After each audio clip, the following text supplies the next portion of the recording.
गिरने नहीं दिया।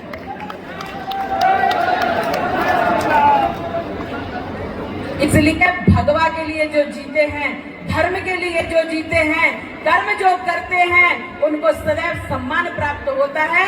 कभी निस्वार्थ भाव से काम जब आप करते हैं तो मन में जो तसल्ली होती है, वही तसल्ली हमें अपने प्राणों के दान करके होती है। और इस धर्म के लिए हम तन भी दे सकते हैं, मन भी दे सकते हैं और प्राण भी दे सकते हैं।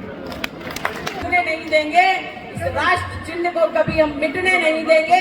जिन्होंने भगवा को आतंकवाद कहा वो जड़ से समाप्त हो गए, और जिसने भगवा का अपमान किया उनकी धरा का कहीं अता पता नहीं है। कांग्रेस धमकियां ले रही है, अब की बार अपने अगर हाथ मजबूत कर लिया तो निश्चित रूप से वो धरातल में चले जाएंगे। इसलिए अब ऐसी कोई गलती पूरे देश में कभी ना हो कि जिससे ये राक्षसी वृत्तियां उपजें और भगवा को आतंकवाद कहने वाले अपना मुंह दिखा सकें। इनकी वो गति कर दो कि जिसने भगवा को आतंकवाद कहा उनको कहीं ठौर न रहना चाहिए।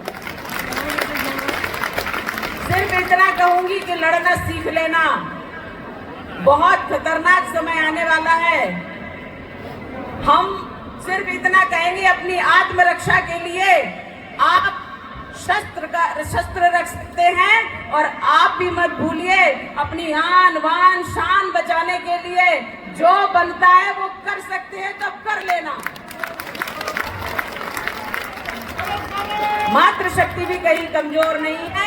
इसलिए मैं सिर्फ इतना कहना चाहूंगी कि देश के लिए जियो और देश के लिए मरो, और जो भी करना है करो, पर देश के लिए करो। जब वीर अपनी वीरता का परिचय देते हैं, जब मातृशक्ति अपने गले उतार करके थाली में रख करके अपने पति को देती है कि जाइए आप युद्ध करिए और इस देश की रक्षा करिए, वह वीरता, वह ओज, वह प्रकाश कहीं और से नहीं आता, हमारे मन के भावों से उत्पन्न होता है। इसलिए बहुत कष्ट सहा राजस्थान की पीछे नहीं हटे, इस बात का उदाहरण महाराणा प्रताप हैं।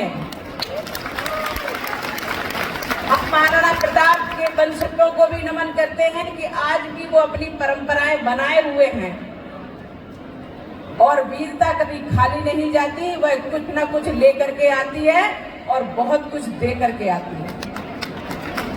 इसलिए आज आप दान करते हैं क्योंकि आप कमाते हैं।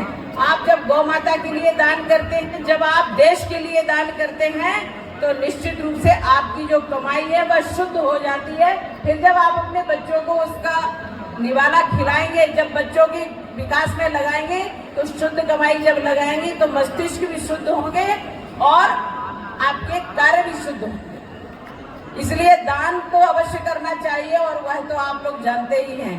कहा जाता है कि जहाँ धर्म है वहाँ निश्चित रूप से किसी न किसी मारवाड़ी का